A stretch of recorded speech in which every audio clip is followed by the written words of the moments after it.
What if a ship built to save an empire carried within it the spark of its own destruction? Imagine a fortress of steel, armored from bow to stern, her deck shielded by iron thick enough to resist the deadliest bombs. She was called the Great Phoenix, a promise that Japan could still rise from fire. Yet her fate was already sealed, written not by enemies alone but by flaws hidden in her very design. She did not rise, she burned, and with her went the last hope of a navy once feared across the oceans. This is not only the story of a warship, it is the story of pride turned to ash, of men who fought and died inside a tomb of steel, and of a nation chasing salvation through one miracle ship. The year was 1944. The Pacific War had entered its final act. Japan, battered and desperate, placed its faith in a single carrier, Taihō. While the United States launched wave after wave of Essex-class carriers, Japan poured its dwindling strength into this one vessel, believing she could shift the tide of Chentrong, the Gyoilan II. But the sea, indifferent and merciless, would reveal a harsher truth. The sound of hammers echoed through the naval arsenal at Yokosuka in the year 1941.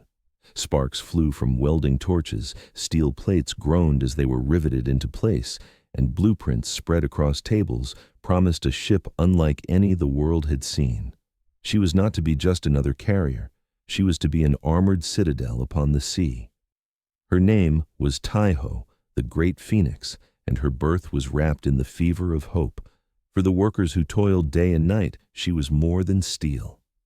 A young dockhand remembered standing at the base of her rising hull, craning his neck toward the sky, whispering to himself, "This ship will protect Japan."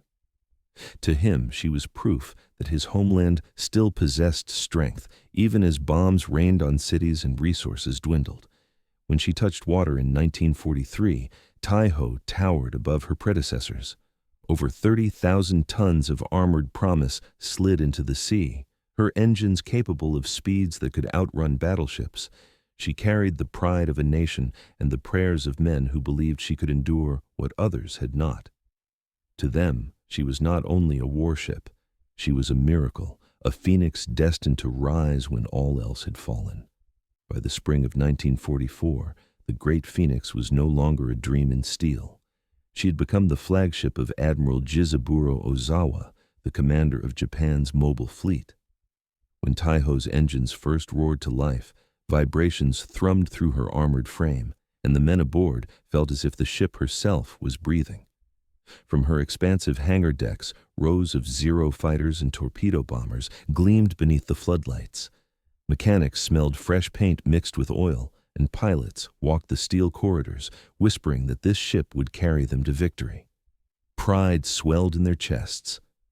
For the first time since Midway, many believed they were aboard a vessel that could withstand the storm. Yet beneath the surface, unease stirred. Veterans who had seen Coral Sea and Midway remembered how quickly carriers could perish. In the mess hall, a hush fell whenever the word Midway was spoken. Laughter among sailors was often too loud, too forced, as if to cover the dread none wished to confess. Still, Taihō stood as the center of hope.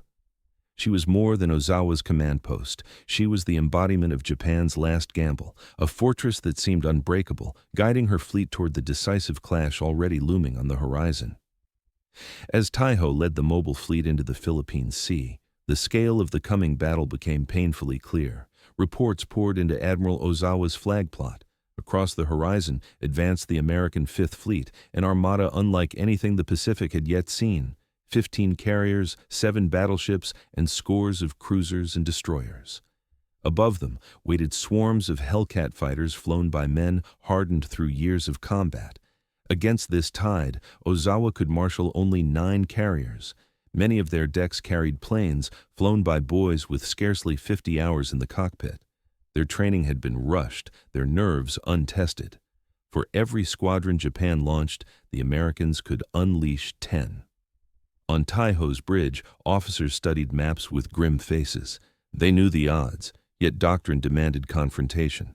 The decisive battle, promised for years, had finally come. Pride whispered that the Great Phoenix could stand against the storm. But in the steel corridors below, Sailors felt the weight of silence. Some polished their guns with trembling hands. Others folded photographs of wives and children, slipping them into pockets before the order to fight. The contrast was stark. America wielded numbers. Japan held only faith. And at the heart of that faith was Taihō, one ship meant to defy the impossible. Morning broke on June 19, 1944, with a deceptive calm across the Philippine Sea. Taihō sliced through blue water at the head of the mobile fleet, her flight deck alive with the thunder of engines preparing to launch. Above, Japanese fighters clawed toward the sky. Below, unseen in the deep, a hunter waited. The submarine, USS Albacore, commanded by Lieutenant Commander James Blanchard, had stalked the fleet since dawn. Through the narrow lens of his periscope, Blanchard saw what few submariners ever glimpsed, the flagship of Japan's carrier force, moving fast yet straight into his sights. He later wrote in his log, "It was the largest warship I had ever seen through the scope. If we could strike her, it might change the course of the battle." At 10:49, 6 torpedoes surged from Albacore's tubes, their white wakes tearing upward through the sea. On Taihō's bridge, lookouts screamed warnings, sirens blared. The great carrier heeled hard to port, her turbines straining. One torpedo missed astern. Another veered away. For a heartbeat, it seemed she might escape. Then came the impact. A dull, metallic crack shuddered through her hull. One warhead slammed into her starboard side near the aviation fuel tanks. Men were thrown from their feet. Bulkheads groaned. In the machinery spaces, pipes burst, spraying steam. Yet above deck, Taihō remained steady. Her engines held. To onlookers, the mighty Phoenix had shrugged off the blow. But in the shadows below, invisible danger had begun to seep, drop by drop, into every breath her crew would take. At first glance, the Phoenix seemed unshaken. Planes still launched from her deck, engines roaring into the sky. Admiral Ozawa received reports that the damage was minor. Confidence returned, if only on the surface. But deep within Taihō's armored belly, men smelled the truth. A sharp, sickly sweetness clung to the air, stinging eyes and throats. Aviation fuel had seeped from ruptured tanks, invisible pools evaporating into vapor. Sailors covered their mouths with cloth, whispering that they were living inside a bomb. Damage control teams worked furiously. They sealed bulkheads, hammered plates over fractures, pumped out flooding. Their voices over the intercom were steady. Flooding contained, ship stable, no danger of capsizing. Yet each minute the fumes spread farther. Then came the fateful decision. Officers feared the suffocating haze would overcome the men. They ordered the fans switched to full power. Blades whirred to life, pushing the vapor not out but everywhere, through ducts, hatches, and corridors. Spaces once clear grew heavy with the same bitter stench. A young navigation officer dared to suggest that the fans were spreading danger, not relief. His words were dismissed. Efficiency mattered more than speculation. The ship had to keep fighting. So the great Phoenix pressed on, a fortress wrapped in steel, her decks bristling with aircraft, her crew breathing poison with every passing moment. She was no longer just a carrier. She was a lantern filled with vapor, waiting for the spark that would decide her fate. It began with a spark. No one could later agree where it came from. Some swore a mechanic dropped a tool that struck the deck. Others whispered of an overheated motor or a forbidden cigarette. Whatever its source, the result was the same. The air itself ignited. In an instant, the hangar erupted. Flames rolled across the ceiling like a living wave, racing through vapor-rich corridors. The first explosion thundered upward, shaking the entire ship. Then came another and another, a savage rhythm pounding through the bulkheads. On the flight deck, pilots strapped into cockpits felt the surface tremble. Smoke seeped from elevator shafts. A Zero fighter burst into flame, its fuel and bombs cooking off in a blinding flash. Shards of metal screamed across the deck. Below, the scene was hell itself. Rows of aircraft in the hangar ignited in a chain of roaring blasts. Heat warped steel. Frames. Bulkheads buckled. Men clawed at hatches only to be driven back by fire. Others froze, eyes wide as the world around them glowed red. Survivors later recalled the silence between blasts, moments when the ship seemed to inhale, followed by another detonation that tore through the darkness. The armor that had been Taihō's pride now betrayed her. A wooden deck might have vented the force upward. Instead, her steel lid trapped the blasts inside. Pressure ricocheted through her veins, magnifying the destruction. Compartments imploded. Men were crushed or consumed before they could even cry out. From the horizon, other ships saw smoke gush from the mighty Phoenix. To them, she still floated, but within her walls, fire reigned. She was no longer a fortress, she was a furnace. By mid-afternoon, Taihō was no longer a ship but a dying volcano. Smoke belched from her island, explosions thumped deep within her hull. Steel plates bulged and seams split as fire devoured her from bow to stern. On the bridge, Admiral Ozawa listened as reports grew more desperate. Compartment collapsed, ammunition detonating, fire spreading everywhere. At 2:30, he gave the order no admiral ever wished to speak. Prepare to abandon ship. The command rippled through the steel corridors. Blackened men emerged from hatches, some carrying wounded comrades, others clutching photographs, diaries, or nothing at all. Ropes were thrown over the sides. Sailors leapt into the sea, their bodies coated in oil. Nearby destroyers and cruisers maneuvered close, tossing lines to survivors. A petty officer remembered glancing back from the water. She still stood tall, he said, but she groaned like a dying animal. You could hear her steel twisting. At 16:40, the great Phoenix gave her final breath. Her stern sank first, bow rising slightly as smoke veiled her silhouette. Then, slowly, almost reluctantly, she slipped beneath the Philippine Sea.